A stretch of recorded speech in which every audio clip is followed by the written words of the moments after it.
and Deb Lund here. Hey, for those of you who have been following the channel, we're batch creating, and that just backfired on us because we've got brutal wind.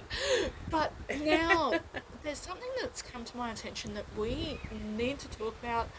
Everyone's going to have an opinion. We're going to do this very sensitively. But it is something that needs to be talked about in the disability community, and there is ways and means you can do it. But media literacy, because obviously what happened to the disability advocate in 2024, so last year, about speaking out.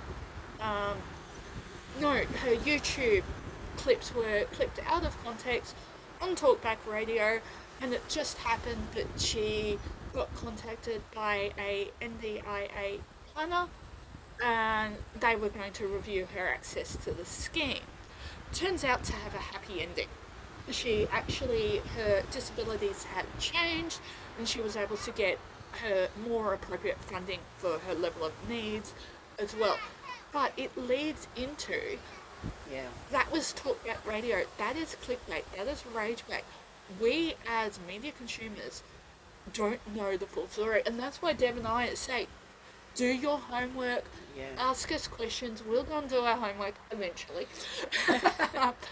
But do your homework, and even if you've got time and someone who's higher functioning, audio books like Manufacturing Consent, where you can go and look at who actually owns that radio station. So what political affiliation do they have? What narrative are they pushing? Again, YouTubers might even be now paid by some. Like, I looked on LinkedIn this morning, there was 5 jobs for content creators where you are just literally the talent. Wow. So content creation is not just a hobby anymore, it's a full-on business, it's going professional as well. And as you said in the previous video, you had someone ring up, pretend to be a scammer. But the other big one is just be aware. Where digital, so basics of digital safety, doesn't look right. Don't click on links. Verify the person. If they're saying they're from Services Australia, NDIA, Health Department, get a direct phone number and ring them back. It's surprising how often they're like, no, and don't want to do it as well. Is it that if you're doing a plan review, plan phone call, Teams meeting, yes, it will come through on generally a private number, but you'll know that that's the time frame they arranged. It's generally within half an hour to an hour. As well, and then I've noticed lately what they've been doing is they've been sending a message to say that the NDIS, an NDIS planner will call you at 1 o'clock. Or whatever, which is fine because you're aware then that that's the case. But and they generally introduce them with their full name, with their and you can ask number. for their number as well. So be aware of that as well. You can get their employee number. And you said face-to-face ones are very rare these days. Oh, very rare. Yeah, no, they're not doing them. Glass we have got glass going off as well. And, like, your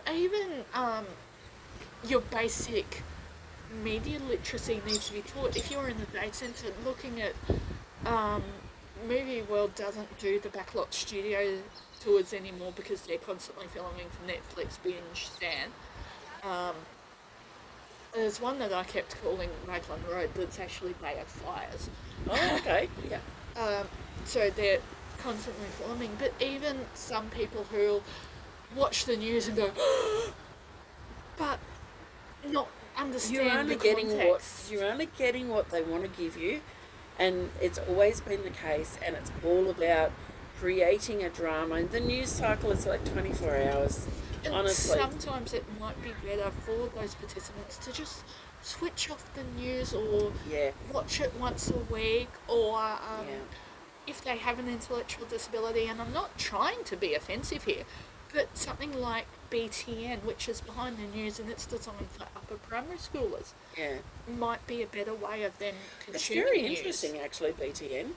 It's very interesting because they have a lot of stuff in there that you don't see on the news. No, And no. it's and it really, I mean, look, we've seen it when politics is going on and there's all this stuff, and they only give you what they want to give you to stir people up or create something. A current affair does a lot of NDIS things. How often do we see a good story though? Exactly, Like, I think the news should always end with a good story. And that's the thing, there's so many people out there that are grateful for their package. They're just living their lives quietly, friends, family type of thing, are grateful for that support. So the house that they're living in, if it's a SIL or a SDA and they've got a couple of housemates, it's kind of like don't poke the bear if you don't need to. Like if you are happy with what's going on and your package is suitable for you and it's working for you, your allied health there's enough money for the allied health and all of that kind of stuff, it's working. Don't poke the bear. No. Don't. And also speaking out, yes, we live in a genuinely democratic country, but freedom of speech does not mean freedom of consequences. No, that's right. Because I'm actually seeing Gen Zers on TikTok doing the come and spend a day with me, particularly in the NDIS space, and wondering why they're losing clients. Oh. Well, if you're taking a young client out to the beach and glamorising support work, and you have not got informed consent from the family because they're under 18, and can that person... And you shouldn't be doing it anyway. No. Common sense should tell you that. You just don't do that kind of thing. Exactly. And can I shout out to a fellow content creator? We'll have to do an ethics episode, who was doing she was talking about supporting someone who engages in illicit and illegal substances. She, to me, hit the nail on the head, because she is a complex needs support coordinator. Yeah. She's saying you don't get to choose the parts of the person that you support. You are supporting them holistically. Yeah. Yes, there is choice and control, but put your safety first. So you're not going to enable them to go to a trap house or whatever, but maybe encouraging them to look at other alternatives. It might be methadone. In this day and age, it actually might be legal THC oils as well. And it's something that you need to be aware of, but quite often participants will hide things from you. Yes. And you don't find out about it until later on, and then the NDIS is leaning on you going, well, why didn't you do this? And why didn't you do it? Well, I didn't know about it. Like, how can I do something for something that I don't know about? Like, and being on that, and also, yes, there are some things that they, as you said, don't need to know about, but at the same time, if it's affecting your life and it's going to affect their health, be honest with them. Yeah. Well, and dare I say it or not, my parental units are already planning the house's presence as well, and they're getting around ethics of they're not buying it to the support workers, they're buying the Swifter mop system to just happen to be in the house at Christmas. Deb knows my parental units quite well, and yes, a force to be reckoned with. Oh, disability mama bear is probably. But I mean, that's okay. And that is actually great to have someone who will back you up and go, she's there. And better to have that than not have it. You've got someone that will step in and advocate for you. And also, if I'm out of line, there is consequences. Even though I'm an adult, but because I'm an adult with a disability, there needs to be actions have consequences. There is still right and wrong. That's the thing. Can I say something that's going to be highly offensive? Mm-hmm. The NDIS is not going to fix everything that's wrong in your life. Oh, no. If they're there to supply the supports to enable you to have a life, and if have a quality life. Exactly. And if you want that little bit of extra money to do the day trips, ask someone to put a resume together. Ask someone to look at online courses. Yes, we've said about the ADEs, but they are a great starting point to at least get something on your resume. Oh yeah, absolutely.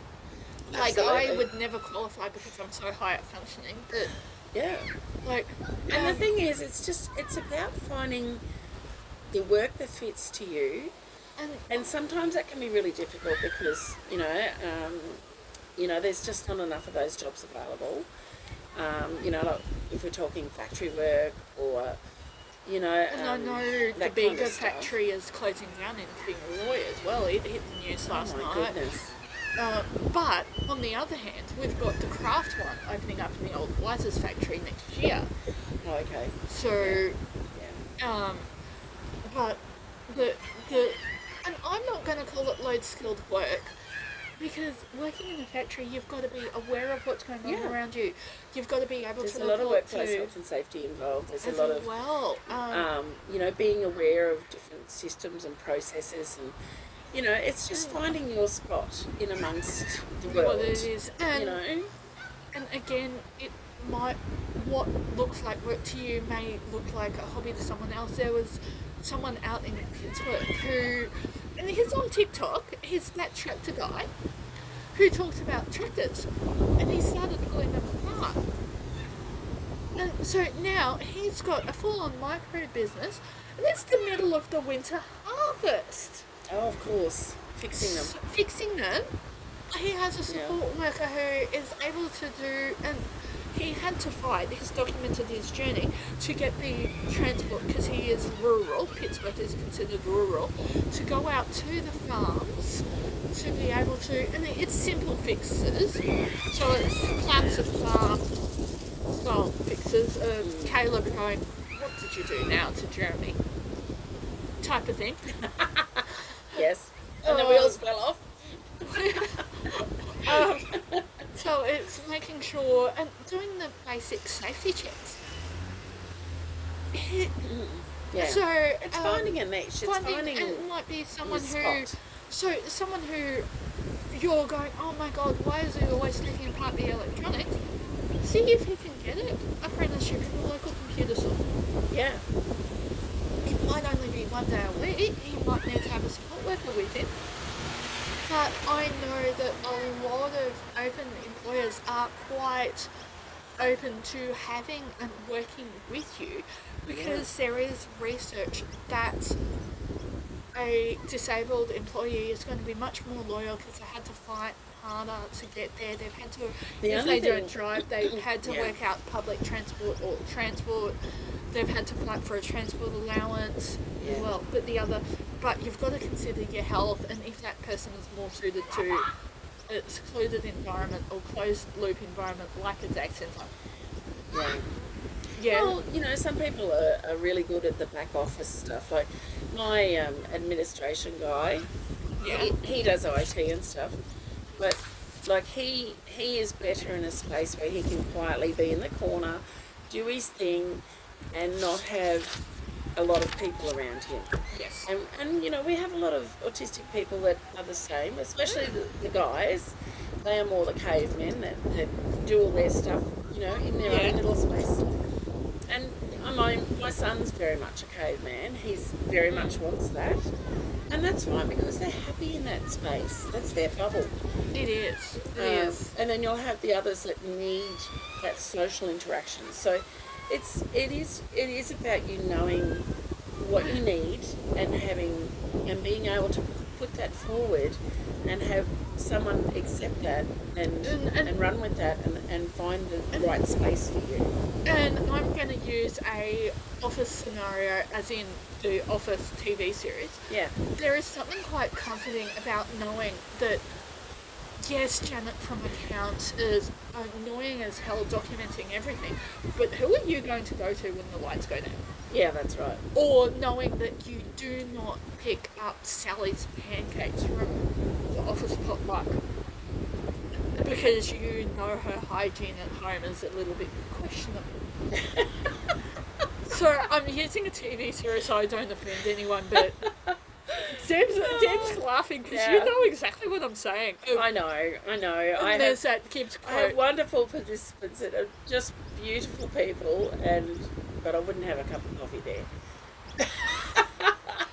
I love them to death. They're fantastic people. I've got friends in my life who work in the care space, and I won't mention, and they're not in Toowoomba, thankfully, but they actually have a group chat of which, they don't mention names, but which locations where it's safe to have a cup of coffee, where it's safe to go to the loo, where people are going to work in the right frameworks, where a still house, if you're with another agency, you can come into the still house, because some have the strict no, if you're from another agency, you can't come in. Yeah, they're some really, some are very, very protective of their space. Like, oh my goodness. But to me, as a participant, having a few different frameworks where services providers have worked in, to me, it always raises the question of, well, if you're not even allowing that different service provider in for a handover, what are you hiding? Yeah, it's a concern. What are you hiding? And it's it's a lot of it's about poaching and look, the industry is really, really difficult to work in at times. Yeah. Because networking is just like, oh no, you can't do that, and you don't do this, and you don't talk to another support worker from another company. Believe me, all the support workers talk to all the support workers. And all the clients talk to each other. Of course they do. They know. And we've talked about this over on the pod, that there is a disability equivalent of the school gate. Yeah, absolutely. Did you hear so-and-so's off to this organisation? Oh, we're so proud of so-and-so, they've got a promotion. Oh, did you hear so-and-so's been kicked out because of bad behaviour? Yeah, it's really interesting, isn't it? It really does have some of that school time mentality, where you have the school mums who are the support workers that kind of gather and nat it to each other while they're watching what's going on. And a typical place for that is place like bowling alley or cafe or somewhere like that, where you find the support workers all down one end of the table and all the people with disabilities down the other end. Yeah. And it's like, no, that's not how it's supposed to be. Because both ends are gossiping. and we might also, I should not be promoting bad behaviour, but we generally have the juicier gossip. Because people around the higher functioning clients will let down their guard. And also, I think that's a really good segue into... But the thing is, you are meant to be someone that can be trusted, not to pass that on. Exactly. So exactly. And so be aware. Yeah. And not only that, remember, if they're going to gossip to you, they're going to gossip about you. Exactly. So be aware. And support workers, I hate to say it, but I think this needs to be said to clients. Support workers are not your friend. Friends don't charge for their time. Friends don't have a set list of duties. Friends don't knock off at a certain time. And if you're finding that you're getting that with a support worker, that's the time to go to your planner, your support coordinator, your team leader, expand your team. Expand your team. I mean, I've recently had support workers trying to influence a participant who, and these support workers are with a company, a registered company, but they're trying to influence a participant to give them Sundays and Saturday hours. And which, that as we is know, penalty rates, which in Australia we don't just have a flat rate, we have awards for each industry, and that award means that the penalty rate is because you're not spending time with friends, family, doing the housework, whatever you would do culturally on a weekend, because you're at work, there's extra money in it. Yeah. And would that be draining that participant's plan early? No, she's actually got some extra funding there, but we've made allowance for that because she has some activities that she does do on weekends. But when I had an email from one of the support workers, which it shouldn't even come to me that way, it should be coming through from the management team of the company. Or the team lead in the house. When I've got you weren't answering emails and you weren't answering phone calls. Why would I answer emails and phone calls to support workers? Unless it's got to go back through the management. It's not the support worker's job to come to me and say, oh, she's got extra funding and I want to do every second Saturday, or that she's got extra funding, I want extra Sundays. No, that's inappropriate. Don't do that. If that's an agency, go through your processes. Yeah. If you're independent, it should go through the person themselves or the trustee. It's got to be done properly. It's just... And I'm always a believer if you're paid to do a job, do it well. Yeah. Do the extras. The thing is, what I'm seeing is a lack of ethics and a lack of morals. Okay. In regards to that funding. And if their money wasn't there, would they be there? Seriously. If there wasn't money involved, would they be there? Probably. They wouldn't be. Not. And that's the thing. And it's really concerning. Is the thing. We've got a lot of great ethical, both agency and independent support workers, AINs and community nurses. And now, side note, you're looking at me going, why are you including AINs? Is because obviously I've got friends in the industry, and AINs bridge that gap between support workers and community nurses as well. So also we've got someone getting help in a hurry. So guys, just a side note, where we're recording in our community, we have a lifestyle village for over 50s for retirees that goes right up to dementia and memory care. So, but it's someone just getting help in a hurry as well. Yeah. But ethics are... We might just let him go past. We'll just wait. Ambo's gone through. And that's what we call them in Australia. We don't call them ENTs, we call them Ambos. Ambos, yeah. Ambos, we shorten everything. It's the Ambos, it's the cops. We're shocking in Australia. It's the Ambos, it's the cops, it's the fireys. Also, it was 3 of 3 of State of Origin last night. State of Origin needed own Patreon to explain to our international viewers. So basically, it's a best of 3, essentially grudge match NRL game of Queensland versus New South Wales. It is the pinnacle of those professional footballers' careers. But it's a whole cultural phenomenon. It is. We had Queensland Police versus New South Police, their communications officers need a raise because the memes they were posting, and then the Australian Federal Police were actually at Cameron's Corner, where Northern Territory, New South Wales and Queensland... South Australia? Well, South Australia and Queensland all meet. Yeah. And they were literally standing on the line between New South Wales and Queensland going, until we know I'm standing here. They literally fence sitting. But also, that's something that in the cell houses and stuff, you've planned for those things and they are building. But ethics, your take on ethics, because we've got so many that enter into the industry because they see social media influencers come in thinking it's all taking people to the movie, taking people to the doctors, doing the groceries. Yeah. That's not the reality. You're still going to be working... Yes, there are people who specialise in the day centre who, because of family, they can't work in the cells doing overnight. Or people who are independent who can only do 1 or 2 clients. But are beautifully ethical, who do the shift notes, who... I'm bringing it back to myself, who will ring going, hey, Andrea seems out of sorts, can you encourage her to do this? Am I allowed to wave to the fireys? We can wave to the fireys. Guys, something major's happened because Dad is a full-on crash wagon with the hoist, and they're fairly rare in it. Yeah. They're headed out that way, but they're not sirens. They're not lights and sirens. No. But also, this is when they go out to a lot of the day centres because it's school holidays as well. So we do know... Oh, I was about to talk to myself then.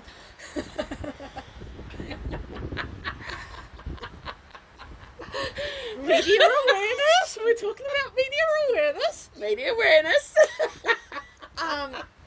But that is a part of ethics, not doxing your clients, not recording in their homes as well, and but your basic ethics is you're turning up on time. Yeah. And not doing your job, not spending your time on your phone. Like, I don't know what it is with the younger support workers. Some of the older ones are the same, but I'm finding a lot of the younger ones, 18, 19, 20, into that age range, that are, I mean, it's like the phone is the extension of their hand. Like, what is that? I don't know. And with the phone, like, and we do say that don't criticise a support worker for being on their phone. They might be ringing, doing notes, stick it in your pocket. Stick it in your pocket. And, okay, yes, if you're like me tomorrow, I've got a list of, like, what I call 5-minute jobs of dropping off paperwork, seeing the parentals, doing groceries. Then there's a few luxury things that I want to do. Well, I consider them luxuries, but people give me the side eye when I'm like, yes, my 7-Eleven cup of coffee on a Friday is a luxury. They're like, yes, but you're working. Like, yes, but I am working to afford big goals. Yeah. Budgets are a thing. Yeah. And budgeting's huge. And sticking to your client's budget as well, not coercing them of, oh, I haven't been to the coast for ages. Can they afford that? Oh, did you see this movie's come on? Let's go and see that. And then it puts the participant in a position where they feel like they can't say no. Yeah. No, it's wrong. It's wrong. Also, on the other hand, and I know that there is very, very, very specific circumstances around this, and it's generally rural and remote communities. You can, and this is the only circumstances you can do it, you can train up a family or friend as a support worker, but it has to be very documented, regimented, and things like that. Or there is fly-in, fly-out support workers, but are you going to get the consistency of care? Consistency is a massive thing for most people, because... And that's the thing that I found with one agency that I had to exit out of, because I was not getting consistency of care. Their rostering team was, oh, well, someone's turning up. Yeah, no. No, but every shift I was having to explain my needs, explain everything, and you just get tired of it. And I'm sure all the participants are... Like, this is why June, July, I do understand that there's going to be colds and flu and stuff like that, and people move jobs, people get promoted, people get burnt out. Once or twice, like a year, a month, whatever, I can understand that. But it was happening, I think, every third shift. Yeah.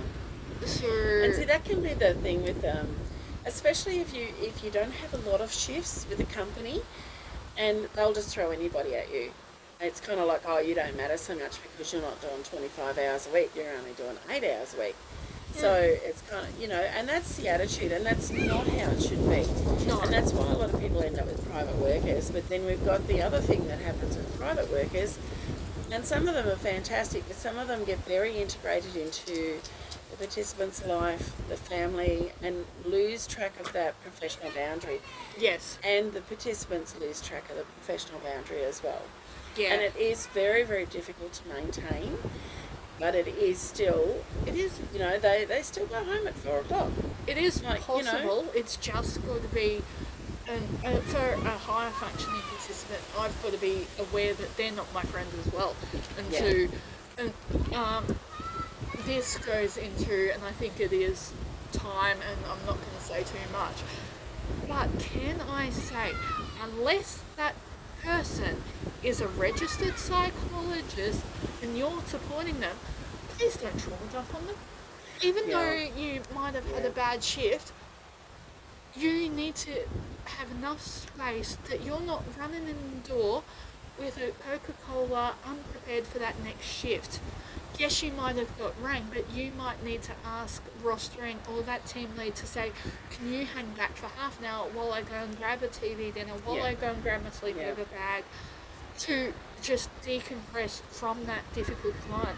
And also, I find a lot of... And your life too. Your life can be pretty shitty sometimes. And like, So, yes, you do know, have... you've got to look at that as well. Like, you know, and Yeah. you know, support workers aren't blocks of cement. They have a No. life. They have emotions. They have family. They have stuff going on in their own lives. And You've got to be understanding of that. Yeah. That we don't have the skills. No, that's right. And it's when you, as a support worker, when you walk in that door, you put on the cloak of support worker. Yeah. You take off the family cloak, the you know, stuff that's going on cloak, and you put on that cloak of the support worker. And I always kind of felt like, you know, you do have many different coats, and like you can have the coat of being someone's mum, the wife, the daughter, you know, the co-worker, the auntie, the support worker, the support for your friend. Yeah, you know, that kind of thing. You wear very the auntie with bad presents. Yeah, always. That's right.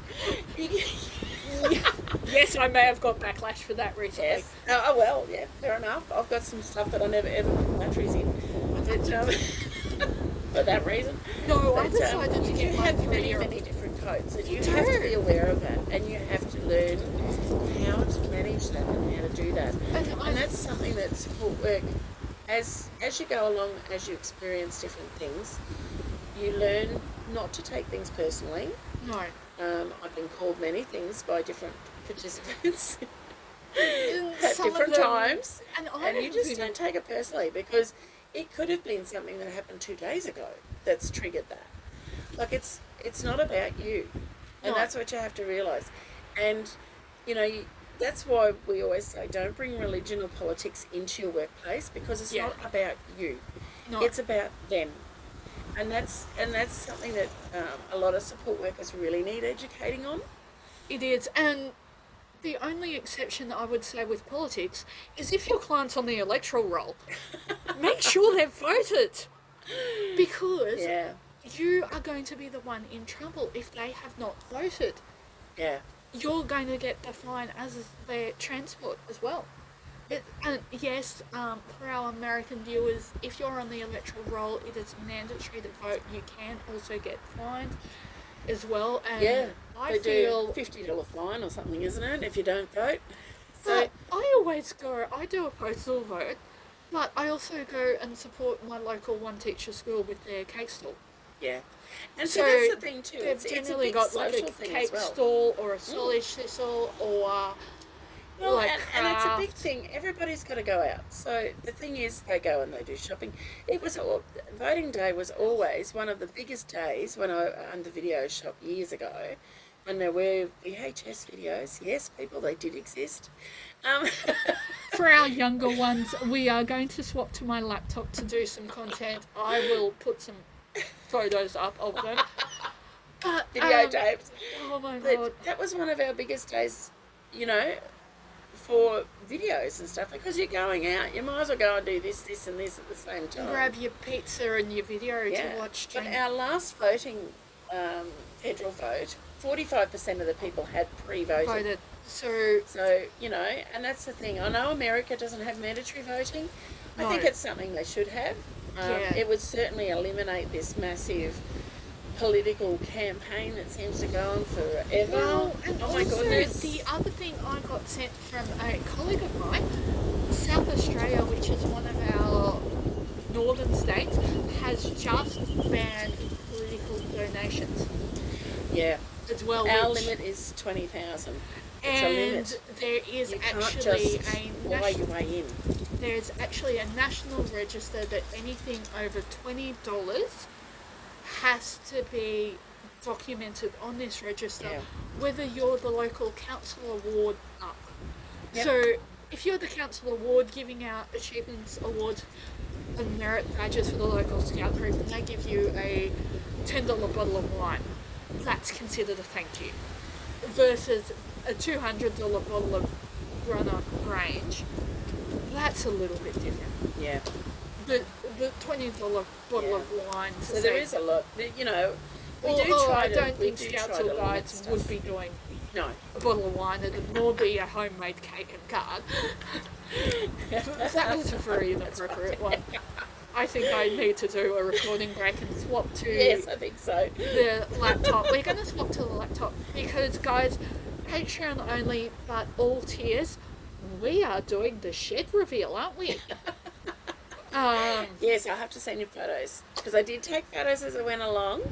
So I'll send some photos, and I am going to do up a little book on it because it was a major thing for us to do that. It was huge. Like we'd never done anything like that before. And from you going from a support coordinator running a lifestyle group, a support worker running a lifestyle group, to starting your own business, that's huge. Yeah. Because like you've got to have the space, and also this links back to our previous episode of if you're a support worker with a higher functioning client and they want to look at starting a business, before they even start, get them to do the homework, because there is, in Queensland where we live, there's grants out there for people with disabilities.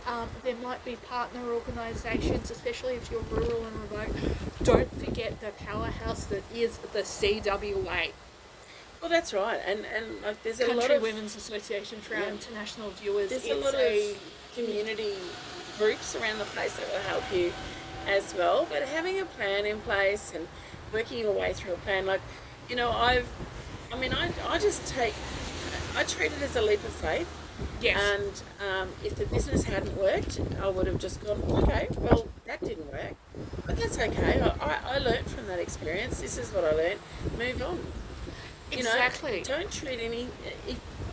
To my mind, the only failure is if you don't try. Exactly. You've got to try. It's kind of funny. I asked 2 specific questions at work, and one takes a lot of people by surprise. I don't ask how was their day. I ask how was their day treating them. Yeah. Because it reframes the question, and then when, because a few of my regulars have gone, that's where you're working now, and have come over to me. And I always try to say that every day that I'm able to get out of bed without assistance is a good day. It's a good day. I try to find 5 things that I'm grateful for. It might be the fact that we've got electricity, that I've got food in the fridge, that I've got, it might be a taxi or the bus some days, I've got someone who's like, oh, you're working, I can get you to work. I'm responsible for organising that. But, and also the fact that I had an employer that was able and willing to give me a chance after having such a big resume gap. Yeah. As well. You just gotta step out there and try, and you'll get 10 no's before you get a yes. But look, this is okay. Where I'm saying the NDIA isn't going to fix everything. That you've got to put the effort in, and if you've got a support worker who's like, okay, yeah, you're good with electronics, but also if you're doing, this is something, and I won't say too much, I've learnt around content creation, is have a second or a third or a 4th pair of eyes on it as well. Yes. Because actions have consequences. The digital footprint is very real. Yes, you can delete that, but you don't know who screenshotted it, who's downloaded it, who's shared it, who has what. Right. Exactly. And who might be reacting to it as well. And also just be aware. If you're recording and you live with housemates and you're in a rental, this is something that's come to my attention. Check that your rooming or rental agreement doesn't have a social media clause in it. Oh, true. Yeah. As well. And check that your agency knows about it, that you don't have a verbal agreement. Get everything in writing. Treat Absolutely. it as a proper job, because you can get brand deals, you can get sponsorship deals, but if they want B-roll footage of you in I'll call something that we don't have in Australia, the Vessi shoes, and they want you washing them to show that they are waterproof in your sink, make sure you've got permission to do it. You might need to go to the parentals or someone else's to do it. Yeah. And therefore you might not be able to fill that brand deal. But we're going to do a walk and swap over to the laptop to do shed reveal for Patreon. See you guys.